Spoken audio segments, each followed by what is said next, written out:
Hi Vintage Bakers! Today I'm in the kitchen making butteries. This is a super rich dough with a crisp, flaky outside and a warm, delicately soft inside. I've been making these at home for about a year now, and we're still in love with their perfect taste and texture. These pastries come from Aberdeen, Scotland, where they're affectionately called Rowies or Butteries. Some claim these are just a flattened croissant, so I may have done an experiment to see how they compare. Watch to the end if you want to see the results. So let's get into the kitchen. This is how I make Scottish butter rolls. In a large bowl or the bowl of a stand mixer with the dough hook attachment, add in 1 3/4 cup of warm water, along with 1 tablespoon of sugar. Sprinkle in a packet or 2 1/4 teaspoons of dry active yeast. Set this aside for the yeast to soften and become foamy. Now I'm going to sprinkle into the bowl 1 teaspoon of salt and 4 cups of all-purpose flour.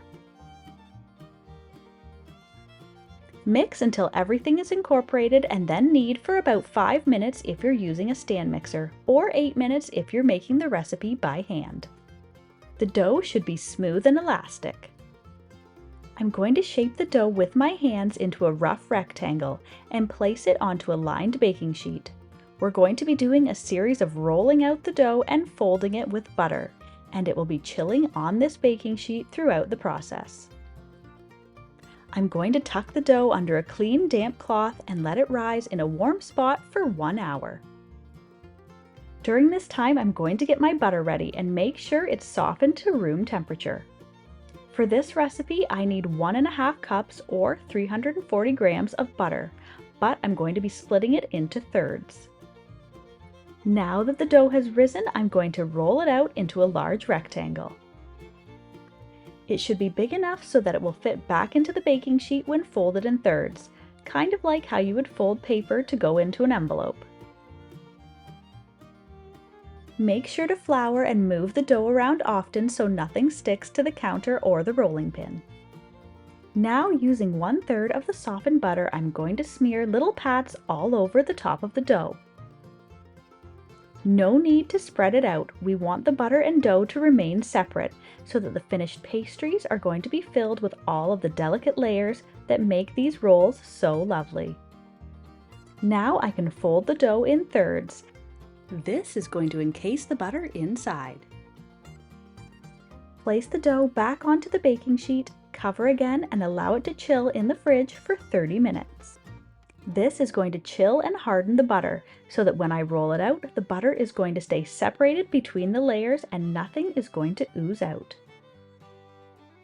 Now that my dough is chilled, I'm going to take it out of the fridge and roll it out to the same dimensions as I did before.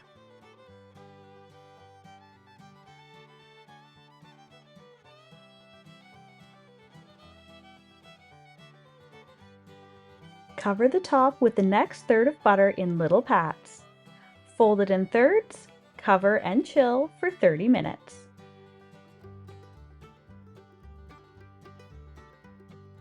I'm going to do this process one more time with the last third of butter.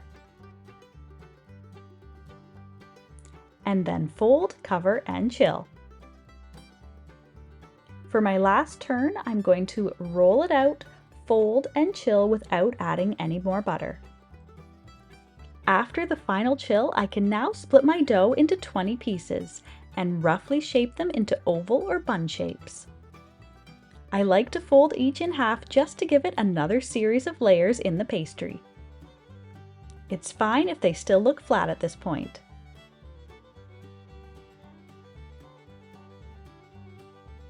I'm going to place the buns spaced out on a few baking sheets and allow them to rise in a warm spot for about 30 minutes, or until they have just about doubled in size.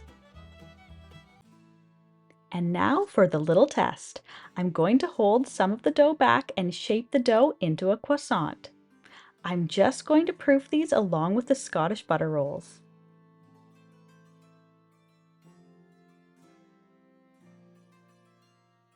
Once all of the Rowies have risen, I'm going to pop them back into the fridge or freezer to chill for another 15 minutes.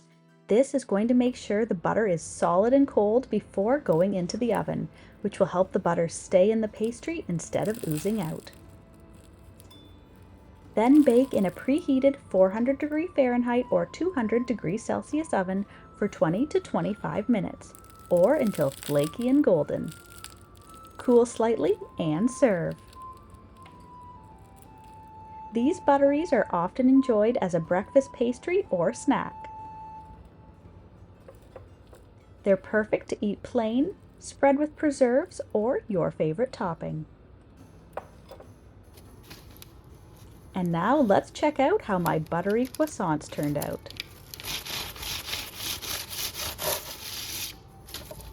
And look at all the flaky layers. We'll just keep this secret between us. No need to tell France.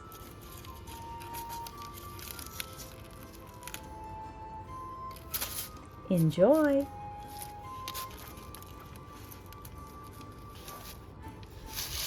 If you're a fan of deliciously simple vintage recipes and old-fashioned skills, then you'll want to check out this next video. Thanks for stopping by.